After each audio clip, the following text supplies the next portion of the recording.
अस्सलाम वालेकुम नाजरीन, आप देख रहे हैं K92 न्यूज़ और मैं हूं आपकी मेज़बान नाइला भट्टी। शामिल करेंगे आज की इलाकाई खबरें।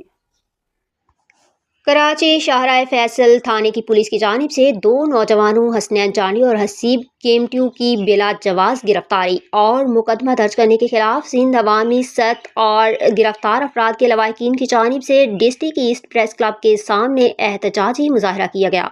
इस मौका पर मुजाहिरीन सिंध अवामी सत के मरकज़ी रहनुमा रियाज केमटियों, बशीर अहमद चांडियों, ईदल नान गिराज, फराज केमटियों, अकबर चांडियों, मोहम्मद मूसा चांडियों और दीगर ने सहाफ़ियों से गुफ्तगू करते हुए कहा कि SHO शाहराह फैसल गुल जमादार सैयद अली की सरबराही में पुलिस ने सच्चल के करीब मारोएड़ा बिलावल गोट में रात गए घरों में घुसकर चादर चार दीवारी का तकद्दुस पामाल करते हुए दोनों घरों से 1,05,000 रुपए, 3 मोबाइल फ़ोन और सोना उठा कर ले गए। जबकि थाना शाहराह फैसल के SHO फैसल गुल और जमादार सैयद अली ने 50,000 रुपए रिश्वत तलब की, जो ना देने पर पुलिस ने गिरफ्तार मुलजिमान के खिलाफ पिस्तौल रखने का झूठा मुकदमा दर्ज कर लिया है।